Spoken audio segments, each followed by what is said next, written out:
Para Sudaners, kumaha kabarna? Damang sadena dengan saya si Otong kembali lagi di channel Ningali Film. Pada episode kali ini kita akan membahas alur cerita dari film Battle Across the Heaven untuk bagian yang kedua. Dan tidak usah berlama-lama lagi, mari kita mulai ceritanya.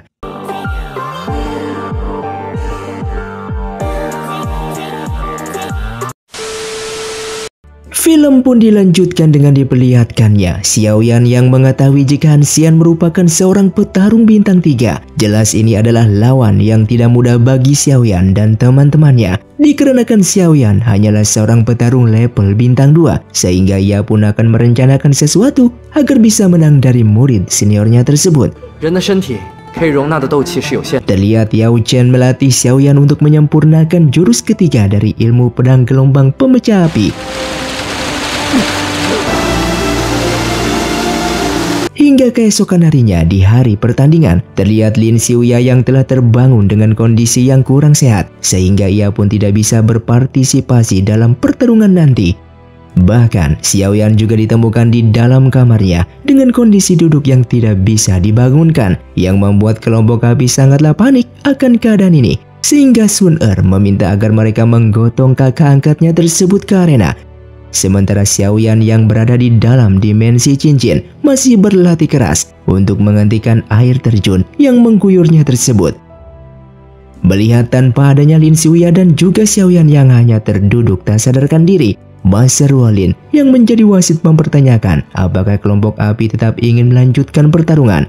Walau gentar mereka bertiga tidak mungkin mundur, dan dimulailah pertandingan itu dengan Hujia yang berhasil memenangkan pertarungannya. Namun ketika Hujia dikeroyok oleh 3 orang, posisinya menjadi tertekan dan hampir dikalahkan jika Sun Er tidak maju dan membantunya, sehingga kedua orang ini pun berhasil mengalahkan 3 lawan mereka.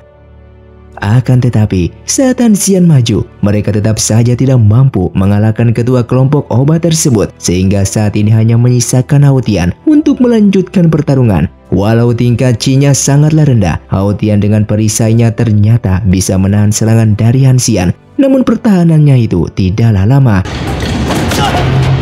Dengan bersamaan di sisi lain, terlihat Xiaoyan yang telah berhasil menguasai jurus ketiga pemecah gelombang api yang mampu menghentikan air terjun di dalam dimensi cincin tersebut. Seketika ia pun terbangun dan menyerang semua murid-murid dari kelompok obat. Bahkan, ia pun dengan mudahnya mengalahkan Han Xian dengan pedang kubusnya yang kini dapat ia kendalikan tanpa harus memegangnya.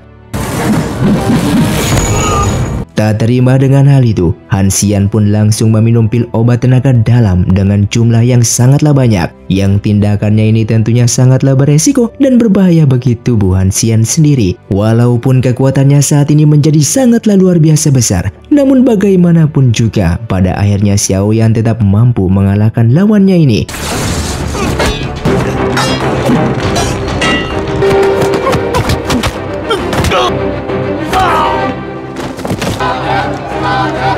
Setelah pertandingan itu, Xiaoyan pergi menjenguk Han Xian dan menawarkan untuk menggosok obat ke punggungnya. Namun Han Xian tidak terima akan kekalahannya ini, sambil memberikan ancaman kepada Xiaoyan yang akan selalu bermusuhan. Setelahnya Xiaoyan lalu menceritakan ancaman Han Xian ini kepada teman-temannya, bahwa banyaknya anggota kelompok obat yang rata-rata merupakan petarung level bintang 3 yang nantinya mungkin akan cari masalah dengan mereka. Namun Hao Tian justru memberitahukan banyaknya anggota kelompok obat yang kini sudah bergabung menjadi anggota mereka. Sehingga kelompok api pun merayakan kemenangan mereka dengan acara makan-makan. Xiaoyan yang dipaksa menyampaikan sepatah dua patah kata mengingatkan soal visi kelompok mereka yang anti terhadap kekerasan, dan sebaliknya semua anggota kelompok api dilarang untuk kekerasan kepada orang lain. Lalu tiba-tiba saja Han Xian pun datang ke sana dan dia menjadi semakin marah melihat beberapa mantan anggotanya yang sudah bergabung menjadi anggota Xiaoyan. Merasa Xiaoyan yang menang darinya karena menggunakan senjata yang mirip penggaris raksasa tersebut, Han Xian pun menantang Xiaoyan untuk bertarung kembali melawannya sekali lagi tanpa menggunakan senjatanya itu. Melihat Han Xian yang kembali ingin meminum obat tenaga dalamnya, Xiaoyan pun segera menghentikan tindakannya itu dan menyerangnya. Namun seketika Master Gaya tiba di sana dengan melihat mereka berdua yang sedang berkelahi. Tertangkap basah melakukan perkelahian pribadi, kedua orang ini pun dijebloskan ke dalam kamar hukuman. Seiring berjalannya waktu di dalam kamar hukuman, Han Xian pun menyadari jika Xiaoyan merupakan murid yang baik dan bertanggung jawab. Oleh karena itu ia memaafkan Xiaoyan dan kelompoknya tersebut. Sehingga kedua orang ini pun mengakhiri permusuhan mereka dengan memulai membentuk pertemanan. Dan singkatnya beberapa hari kemudian, terlihat Master Han Feng mulai memperkenalkan para murid baru dengan menara Yin Yang. Sang Master mengatakan sehari berlatih di menara ini akan setara dengan berlatih selama sebulan di luaran. Keunikan dari menara ini dibangun oleh Dewa Petarung tepat di atas gunung berapi, sehingga semakin ke lantai bawah akan semakin terasa hawa panasnya. Namun berlatih di lantai yang paling bawah tentunya akan memberikan efek kemajuan yang lebih baik juga. Xiaoyan yang kemudian mencoba melakukan pelatihannya di menara itu. Ia pun masuk ke dalam cincin untuk menanyakan kepada Yao Chen yang membenarkan bahwa menara Yin Yang yang memang sehebat itu. Yao Chen justru memberinya dorongan untuk berlatih di lantai paling bawah supaya kekuatan Xiaoyan bisa berkembang lebih besar lagi.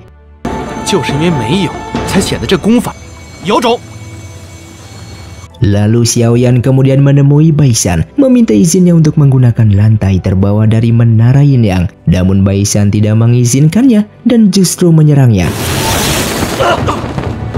Secara tiba-tiba Han Xian datang ke sana dan langsung menolong Xiaoyan yang terluka. Mengetahui jika saat ini Han Xian merupakan teman dari Xiaoyan, yang pada akhirnya Baisan menolak memberikan izin kepada Xiaoyan untuk menggunakan lantai bawah tersebut, terkecuali Xiaoyan bisa mengalahkannya, sehingga ia pun menyarankan Xiaoyan untuk membuat tantangan resmi terhadapnya. Hingga pada akhirnya jadwal akan pertarungan mereka ini tentunya kembali diumumkan oleh panitia arena. Dan terlihat orang-orang memprediksikan Xiaoyan yang akan kalah akan menjadi orang cacat setelah melawan Baisan nantinya.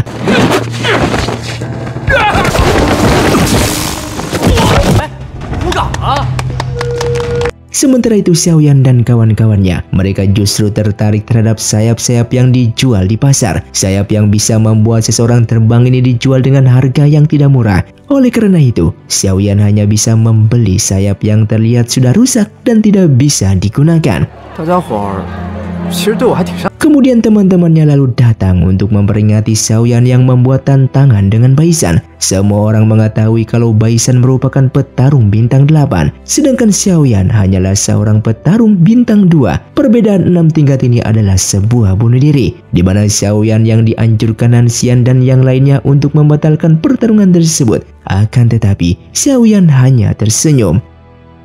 Dengan bersamaan Sun Er yang cemas akan keselamatan Xiaoyan, ia pun menyuruh Xiaoyan untuk mundur dari pertarungan tersebut. Namun Xiaoyan justru dengan semangatnya memilih bertarung agar ia bisa menjadi lebih kuat lagi demi bisa membalaskan dendam ibunya tersebut terhadap aula jiwa.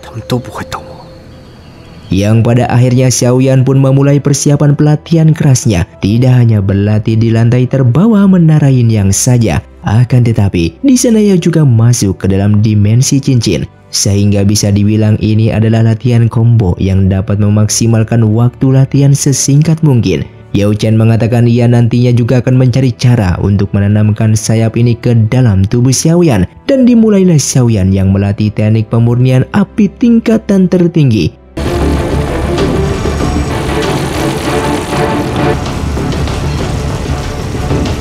Dari pelatihan keras itu, Xiaoyan pun jatuh tak sadarkan diri dan terbangun di hadapan Master Tang San yang merawatnya. Master Tang San bisa merasakan banyaknya nadi di dalam tubuh Xiaoyan yang rusak. Ia pun khawatir akan keselamatannya tersebut, sehingga Master Tang San pun memberikannya seikat bunga.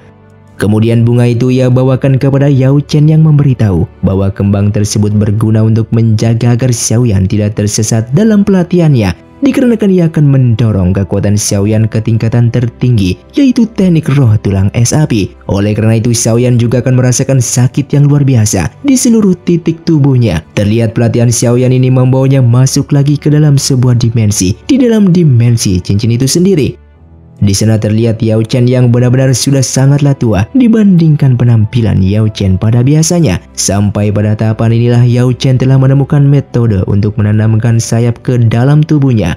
Lalu Yao Chen pun berpesan kepada Xiaoyan yang kesakitan bahwa saat ini Xiaoyan harus menemukan caranya sendiri untuk keluar dari dimensi yang satu ini. Jika Xiaoyan tidak mampu keluar, maka selamanya Xiaoyan akan terjebak di dalam dimensi ini. Walaupun secara fisik Xiaoyan bisa menyadarkan diri mendapati Sun Er yang merangkulnya, namun fisik Xiaoyan yang terlihat sangatlah lemah dan kesakitan, sementara jiwanya masih terperangkap di dalam dimensi tersebut.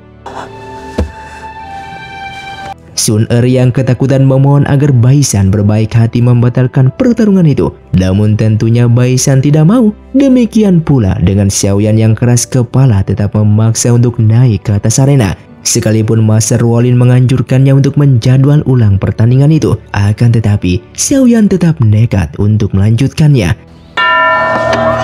Dari awal pertandingan terlihat Xiaoyan bukanlah tandingan dari Baisan yang mempermainkannya. Petarung bintang 8 itu bahkan menggunakan tongkatnya menahan agar Xiaoyan yang tidak jatuh keluar dari arena, agar Xiaoyan mendapatkan luka yang sangatlah parah dari beberapa serangannya tersebut. Meskipun demikian, Xiaoyan tetaplah tidak menyerah. Di saat Baisan sudah ingin menjatuhkannya, ia selalu bertahan agar tidak roboh dan menolak menyerah seperti yang diteriakkan oleh para penonton. Dalam kondisinya yang sekarat itu, terlihat jiwanya yang terperangkap di dalam dimensi itu bertemu dengan sosok dirinya yang masih kecil. Orang yang sama dari waktu yang berbeda dengan memberitahukannya bahwa ini adalah alam mimpi dan Xiaoyan yang hanya perlu bangun dari mimpinya tersebut. Yang seketika itu pun Xiaoyan teringat pembicaraannya dengan Master Tangsan yang bijaksana. Hingga pada akhirnya jiwa Xiaoyan berhasil kembali ke tubuhnya dan semua efek pelatihannya diraih kembali. Kedua bahunya tiba-tiba terbakar dan secara mengejutkan tumbuhlah sayap yang ditanam oleh Yao Chen sebelumnya. Seketika itu tubuh Xiaoyan melayang tinggi ke langit, di mana orang-orang hanya bisa terkejut dan terkagum melihat pemandangan itu. Xiaoyan yang memanggil pedang kubus bajanya tersebut, yang kemudian langsung menyerang Baisan yang mampu mematahkan tongkat lawannya tersebut. Namun setelahnya Baisan yang menantangnya untuk bertarung tanpa menggunakan senjata, pada akhirnya harus merasakan betapa dahsyatnya kekuatan Xiaoyan yang sekarang, yang membuat Xiaoyan pun berhasil memenangkan pertarungan tersebut.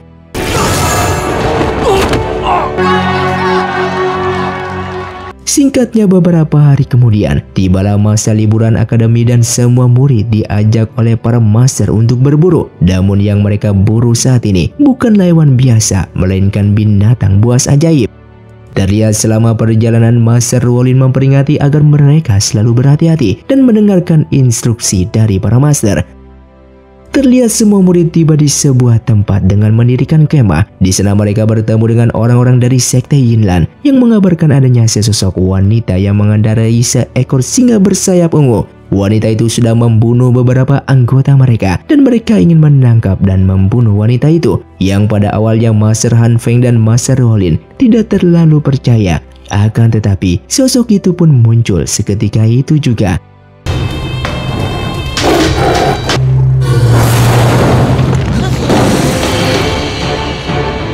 Di malam harinya, Master Han Feng memberikan peringatan keras kepada mereka semua untuk tidak meremehkan binatang yang diburu nantinya. Lalu kelompok api di saat itu menemukan jejak lendir dari seekor ular raksasa. Untuk menjaga terjadinya keracunan dari cairan serangga itu, Hao Tian pun membagikan pil kepada mereka semua. Dengan mengikuti jejak tersebut, tibalah mereka ke dalam sebuah goa yang merupakan sarang dari ulat raksasa yang mempertahankan markasnya tersebut. Sebagai pemimpin, Xiaoyan yang melancarkan serangan melalui pedang bajanya menyadari kalau mereka tidak bisa melakukan serangan biasa melawan ulat ini. Hingga pada akhirnya Xiaoyan berhasil merobek perut ulat yang terpancing itu dengan pedang kubus bajanya. Setelahnya mereka yang menemukan ulat itu sudah mati, namun mereka menemukan sebuah peti dari sobekan perut ular tersebut. Menyadari kalau ada sesuatu yang hidup di dalam peti itu, Xiaoyan membukanya dengan hati-hati. Ternyata di dalamnya ada seorang gadis yang entah bagaimana caranya bisa ada di dalam sana. Di saat mereka keluar dari goa tersebut, Sun Er lalu menarik kakak angkatnya untuk berbicara berdua. Ia pun menyampaikan jika wanita itu memiliki tenaga dalam yang jauh lebih kuat dibandingkan mereka. Dan tiba-tiba kedua orang ini pun dikagetkan oleh wanita itu yang telah berdiri di belakang mereka. Bahkan teman-teman Xiaoyan pun terkapar tak berdaya oleh wanita tersebut. Sun Er yang ditodok dan dijadikan sandera. Wanita ini pun memperkenalkan namanya sebagai Yin Yin dari Sekte Yinlan. Di sini ia pun menyalahkan Xiaoyan yang membunuh ulat raksasa karena sebenarnya ia sengaja masuk ke dalam peti tersebut. Yang ia tahu jika peti itu akan ditelan oleh ulat. Tujuannya masuk ke dalam ulat itu sekedar ingin menumpang dalam menyusuri goa sebelumnya. Yin Yin yang mengetahui Xiaoyan yang sebelumnya bisa mengeluarkan kekuatan api, ia pun meminta Xiaoyan untuk membantunya. Dengan janji ia tidak akan membunuh teman-temannya Xiaoyan. Terlihat Xiaoyan yang diajak untuk melewati sebuah goa yang dijaga oleh monster batu. Dengan kekuatan api dari Xiaoyan lah, mereka bisa mencegah agar tidak terhipnotis oleh ilusi yang diciptakan monster batu tersebut. Sambil Xiaoyan menyalakan kekuatan api dalam menyusuri goa tersebut, Yin Yin melepaskan kelerengnya di sepanjang jalan mereka untuk menandakan jalan balik. Langkah demi langkah yang mereka lalui ternyatanya berputar-putar di sekitaran sana saja, karena mereka kembali ke titik yang sama di mana mereka menemukan kelereng yang dilepaskan Yin Yin sebelumnya. Kemudian Xiaoyan pun melempar sebuah belati yang diikatkan dengan tali ke ujung goa itu, dengan harapan jika mengikuti tali itu maka mereka bisa keluar dari sana. Namun hasilnya sama saja, dan Xiaoyan yang dari tadi menyalakan kekuatan apinya mulai kelelahan. Ia pun duduk sebentar dan memakan pil untuk menjaga tenaga dalamnya. Sementara Yin Yin yang tidak sabaran malah mencoba mencari jalan sendirian. Menjauh dari api kekuatan Xiaoyan, Yin Yin yang kembali sudah dalam pengaruh ilusi racun yang dilepaskan oleh monster batu tersebut. Dan ia mengira Xiaoyan adalah kekasih yang telah meninggalkannya itu. Xiaoyan yang kaget melihat tingkah Yin Yin yang memakinya dan malah ingin melakukan bunuh diri. Dengan cepat Xiaoyan berhasil membuat Yin Yin pingsan dan menyeretnya ke sebuah celah kecil di sana, lalu menutupi celah itu dengan batu-batuan agar mereka bisa terhindar dari racun asap ilusi yang dilepaskan oleh monster batu tersebut. Dan di dalam sana Xiaoyan menyobek bagian atas baju Yin Yin untuk merawat lukanya. Dikarenakan tidak adanya bahan obat-obatan yang ia miliki untuk mengobati Yin Yin yang kondisinya semakin parah, Yin Yin hanya bisa menyandarkan kepalanya kepada Xiaoyan sambil merangkul tangannya dan tertidur dalam kondisi yang sekarat. Untuk itu Xiaoyan masuk ke dalam dimensi cincin, membongkar sejumlah gulungan pengobatan di sana, sehingga ia berhasil menemukan petunjuk yang berguna dan membuat obat yang kemudian ia berikan kepada Yin Yin.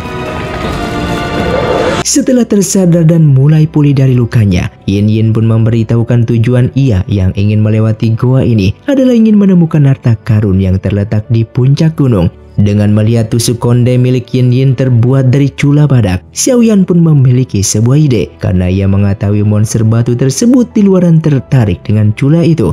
Keluar dari celah itu, Xiaoyan pun mencoba untuk bernegosiasi dengan monster itu, yang pada akhirnya monster itu pun menyetujui untuk menarik asapnya kembali dengan imbalan cula badak tersebut. Dan Xiaoyan pun menggunakan sayapnya membawa Yin Yin terbang ke puncak gunung yang dimaksud. Kemudian Yin Yin pun menyadari lokasi harta karun itu bukanlah di puncak gunung, melainkan di dasar danau yang ada di hadapan mereka. Sehingga Yin Yin pun membatalkan rencananya tersebut dan Xiaoyan pun kembali kepada teman-temannya. Xiaoyan yang kembali ke kemahnya dengan menceritakan apa yang telah terjadi, dan akibat Xiaoyan yang meninggalkan kelompoknya tersebut membuat Master Han Feng memberikan hukuman bagi kelompok api yang tidak diperkenankan untuk berburu kembali pada keesokan harinya. Singkatnya, di malam itu di dalam kemah terlihat Xiaoyan kedatangan tamu yang tidak ia harapkan. Yan Den yang mengajaknya berbicara berdua mengabarkan asosiasi Aula Jiwa yang sedang mengancam keselamatan 5 klan aliansi. Karena ia tahu Xiaoyan pernah melawan Fan Lao, Yan Dan mencoba menggali informasi darinya dengan melakukan permohonan tersebut. Xiaoyan pun memberitahukan soal darah Fan Lao yang mengandung parasit ataupun serangga, yang nantinya parasit itu bisa mengendalikan lawan seperti mayat hidup. Dan setelah mendapatkan informasi itu, Yanran pun berterima kasih dan pergi dari sana. Lalu setelahnya dari kejauhan, Xiaoyan pun melihat Master Han Feng yang segera mungkin ia menyembunyikan cincin yang dipakainya tersebut. Di sini sang Master pun menyapanya dengan mengatakan jika ia tahu Xiaoyan menyembunyikan Yao Chen selama ini. Akan tetapi, Xiaoyan pun tidak mau menjawab pertanyaan itu dan langsung menyerangnya.